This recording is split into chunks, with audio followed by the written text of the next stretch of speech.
All right, let's talk about Auburn. Oh boy. So, Gus Malzahn has been out of a job for several days now.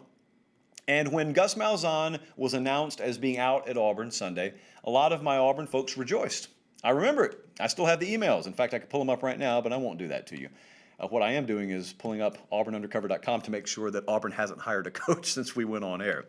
Play it safe. They haven't, it doesn't look like. So, do you remember what you felt like when the announcement came down that Gus Malzahn was fired? And I'm talking specifically to Auburn fans at the moment. You can think along with me even if you're not an Auburn fan.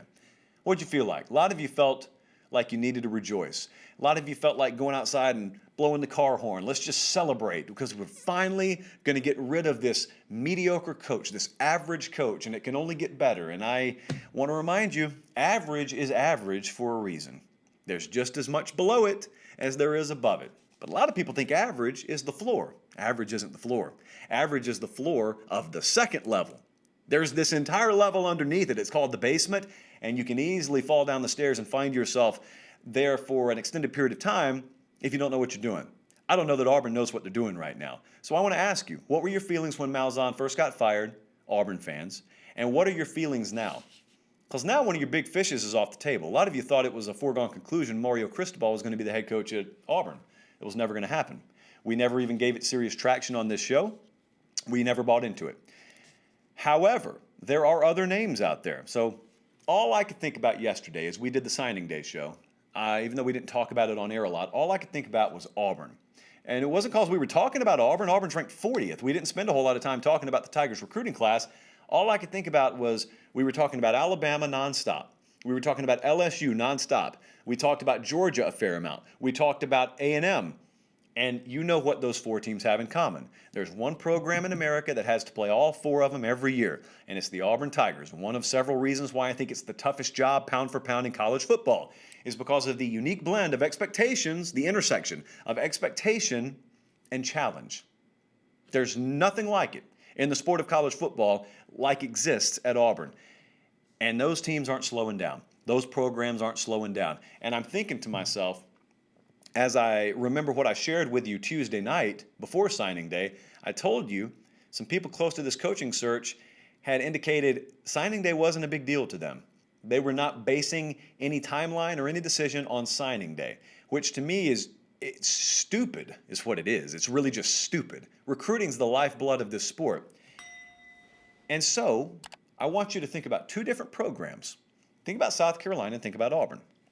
Okay, there's no way that Gus Malzahn in the last couple of weeks of the season convinced you he wasn't the answer for Auburn. Like if you didn't think he was, if you weren't sold on him after the Mississippi State game, that means you weren't sold on him well before that. Why didn't you fire him? Why didn't you do like they did with Muschamp? Get him out the door with a month left to go.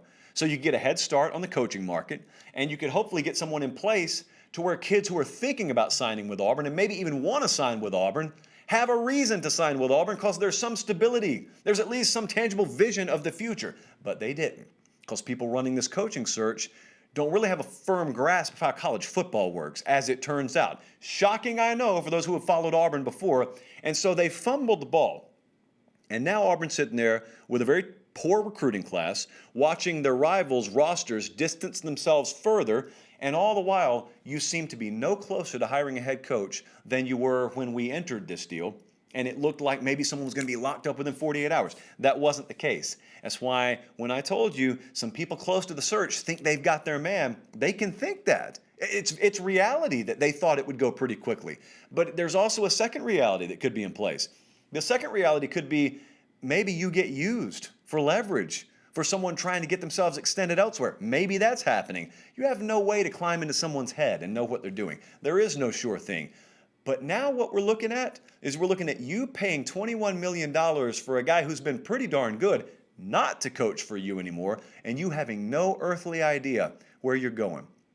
If Kevin Steele is hired as the head coach at Auburn, they will revolt. A lot of the fan base will revolt, and I don't blame you one bit. Like I've told you before, there's some folks who make fun of fans for being overly passionate. I don't. I don't. First off, I appreciate the fact that because you feel that way, a company like 24/7 or CBS sees fit to pay me money to sit here and talk about this stuff because you're interested enough. I appreciate that. I know I wouldn't even be able to do this without you. So I've never been arrogant enough to think otherwise. But also, I grew up in the South. I grew up near Auburn. I understand why they feel the way they do. They value that place. A lot of them went there, obviously, or you got family that went there. You value the product. You value Auburn. You value what it represents, and therefore you value the football program as being a symbol overall of what you believe Auburn to be. And you invest in it financially, you invest emotionally. And yet you got a few folks who have been successful in other walks of life, but have never made a dime in the football world, thinking they're experts in the football world because their money and their other ventures have bought them access to the world of football. And now they're running a search, and instead of running it successfully, they're running it into the ground. And you're going to be left with the product. And if the product is, for example, Kevin Steele, I got no problem with Kevin Steele. I think he's a phenomenal coach. Is he qualified to lead a program? One of the 10 or 15 best in America. Is that what Kevin Steele's resume, is that what that 9-36 head coaching record would tell you he's ready to do? I don't think so. You don't think so. You've spoken out against it, and I don't blame you whatsoever. So I don't know which direction Auburn's going to go. I just know they better get serious really, really quick because Bama, Georgia, LSU, A&M, they're not slowing down.